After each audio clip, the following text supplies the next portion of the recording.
all right, well, I'm done with 147. I ain't going back. I'm like, all right, I want to fight Fundora, because I'm WBO. I can fight anyone in the champions. He was WBC and WBO. So I'm like, I want to fight Fundora. You know what I mean? He got 2 belts. I want to become undisputed at 154. That was my train of thought. But when he said he didn't want to fight me because I wasn't basically big enough, I looked at him like, huh? I don't sell. That's what his handlers were saying. Oh, I don't sell, and they want to fight Errol Spence because he's a bigger fighter. But you knew what that was, though. Yeah. It's cool. I'm not tripping on that because now they begging for a fight. Now they want to fight me now. I don't sell, so there's no need for you to even mention my name no more. Don't say Terence Crawford. Yeah. All these guys that see now, they say, oh, he's the ticket. Win, lose, or draw, he's the ticket. I'll fight Terence Crawford. Come on, man. What's good, fight fans? Your Majesty speaking. So, as you guys can hear, Terence Crawford did an interview a few weeks ago, maybe a week or so ago, with Andre Ward, pretty much going over his lead up to the Canelo fight. And what you just heard was one of the things that stuck out to me. Terence Crawford said that after the Spence fight, he wanted to fight Fundora, and Fundora's handler said that he ain't big enough. He wasn't big enough. And pretty much now he's the ticket and everybody wants to fight him.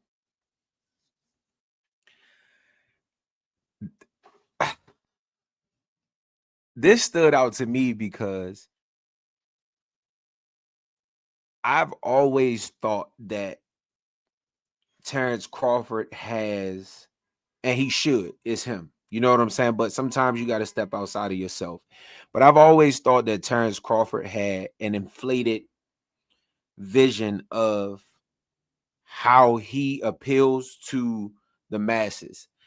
And I think partially that's because he has a boatload of accomplishments within the sport of boxing when it comes to winning championships at 4 divisions at this point, or is it 5 divisions at this point? But let's say 4 because this was before the Canelo fight.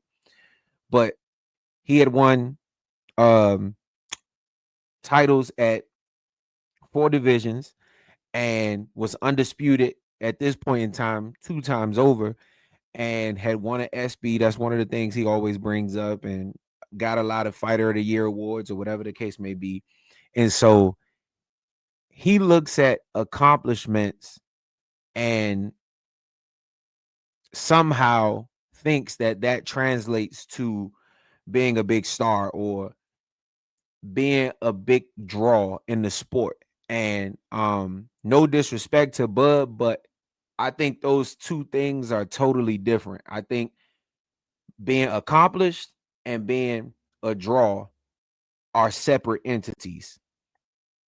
Floyd Mayweather was able to do both. And so I think a lot of people look at, well, Floyd was this or Floyd was that, and Floyd sold, or Floyd beat Oscar and became the man. So that means that if I beat this person, I become the man. That ain't how it worked. You know what I'm saying? Like, and we know that based on history. I don't know where this notion of if I beat the man, I become the man comes from. If you look at what history shows you, it really don't show you that. The only thing you can point to when it comes to that is Floyd beating De La Hoya and becoming the man. You see what I'm saying? Because if we look at history, who did De La Hoya beat to become the man? He was already the man based on the fact that he had won a gold medal and was slated to do big things in the sport. If we look at Manny Pacquiao, who did Manny Pacquiao beat to become a big draw? You know what I'm saying? Like, I don't think necessarily beating someone makes you a draw. I think what makes you a draw is the groundwork that you lay. This stuff like this interview, had Terence Crawford done stuff like this before this late in his career, I think he could have been a bigger draw. I think he could have had a lot of fans that just wanted to see Terence Crawford because he's Terence Crawford. But if I look at the timeline of when Fundor's people told him that he wasn't big enough, it make all the sense in the world. His only pay-per-views before that have been Postal and Sean Porter, and then you can add in David Avanesian and then Errol Spence. Correct? If I'm not mistaken. All of those pay-per-views did horrible except for Errol Spence. And the Errol Spence fight did horrible if you compare it to other fights that happened with the two best people or people who were supposed to be the two best people at the time. If you look at those numbers, they don't even stack up.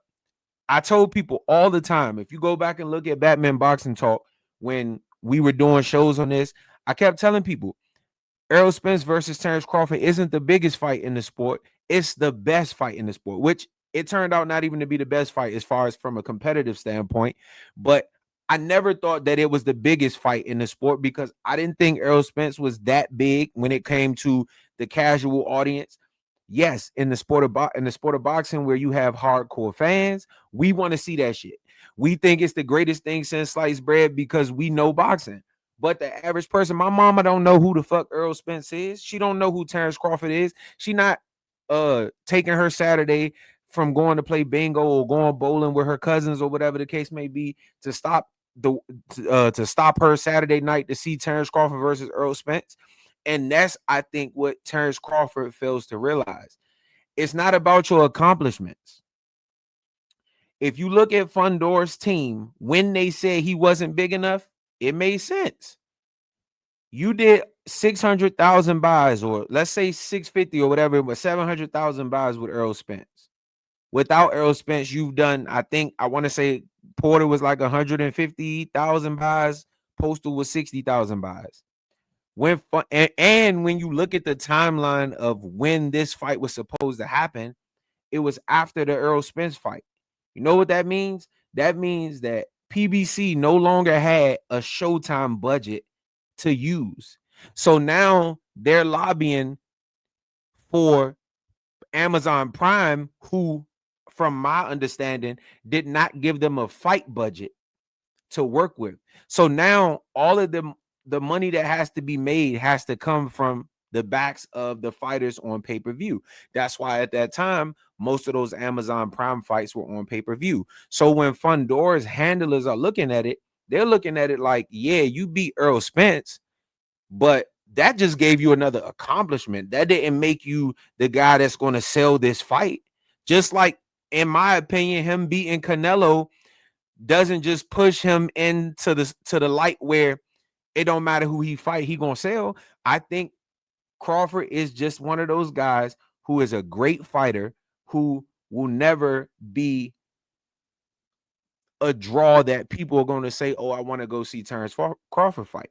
No disrespect to him. The motherfucker can fight his ass off. But you got to understand that those things are totally separate. Who did Tank Davis beat to become the person that people are going to pay money to see on pay-per-view and make him the highest gate of all time in Barclays Center? He ain't beat nobody to become the man. Who did Canelo beat? Canelo didn't beat nobody to become the man. He actually lost the fight that people thought would have made him the man. He still became the man. Did Dimitri Bivol become the man after he beat Canelo? No. You know why? Because that's not how it works. Did Ugas become the man when he beat Pacquiao? That ain't how it worked. It's more to it to become a huge star in the casual eye than just getting accomplishments. Yes, that helps, but that's not the end all be all. And so I hope that Crawford does not believe that because he beat Canelo, he's now on the ticket. Because, and let me say this, I don't know now because boxing has changed from the days that I watched and it was pay-per-view and it was based on who could sell. Nowadays, Crawford is somehow lucked up. In this interview, he says that he's Turkey's favorite fighter. So who knows? Maybe Turkey will pay these substantial purses to please Crawford.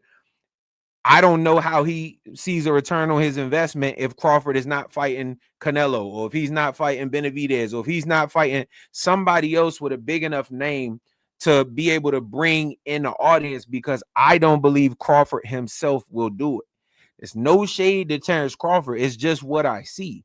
As I said, I can be a fan of you and still tell the truth. You know what I'm saying? And it's no knock or no harm or none of that other shit. I'm just speaking on what I see.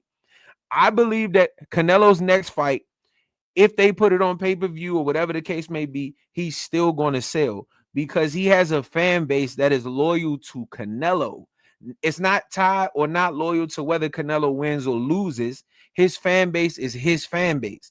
Just like Manny Pacquiao's was his. Just like Oscar De La Hoya's was his. Just like Mike Tyson's was his. It didn't matter if Holyfield beat Mike Tyson.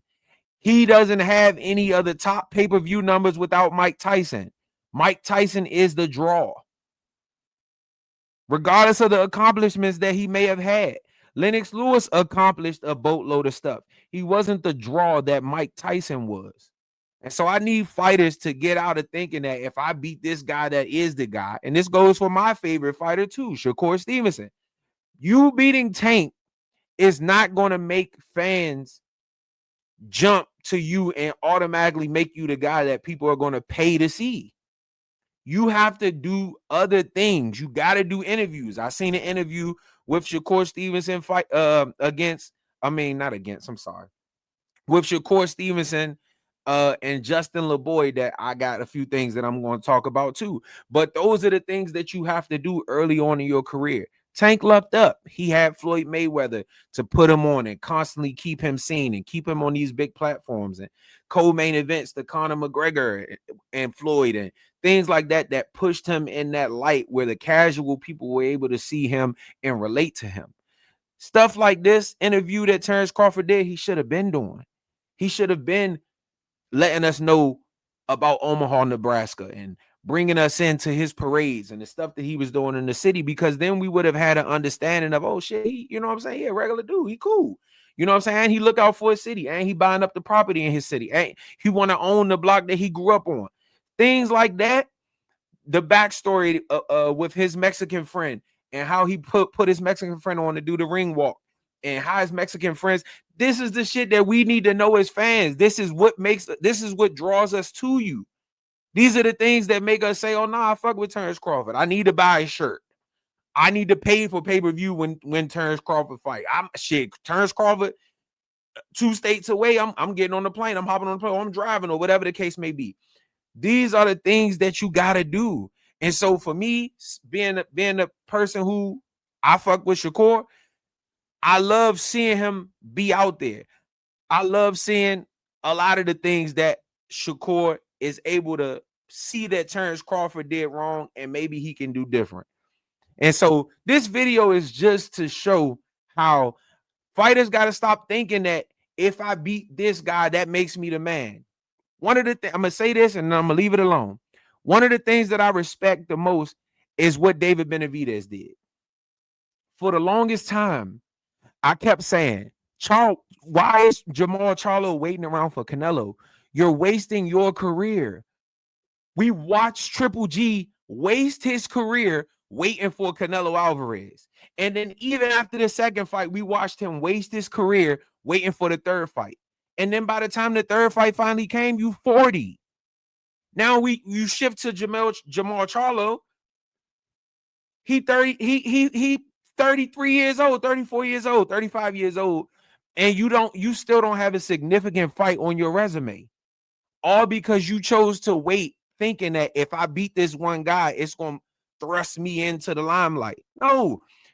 David Benavidez is doing it the correct way. Cool. I'm going to ask you to fight. You don't want to fight. I'm going to move on. I'm going to fight Demetrius. I'm going to fight the people that you didn't want to fight. I'm going to fight Demetrius Andrade. I'm going to fight David Morrell. Fuck you. I'm going to move up. I'm going to fight at light heavyweight. I'm going to fight all of these. I'm going to make my own lane. Fighters got to understand it's about making your own way. You can't keep living off of what somebody else did or trying to take what somebody else did and build off of that. Build your own way. You see what I'm saying? Build your own way. If you have not subscribed to my channel, please do so. Also, hit the like button and the notification icon to be notified when I drop future videos. And until next time.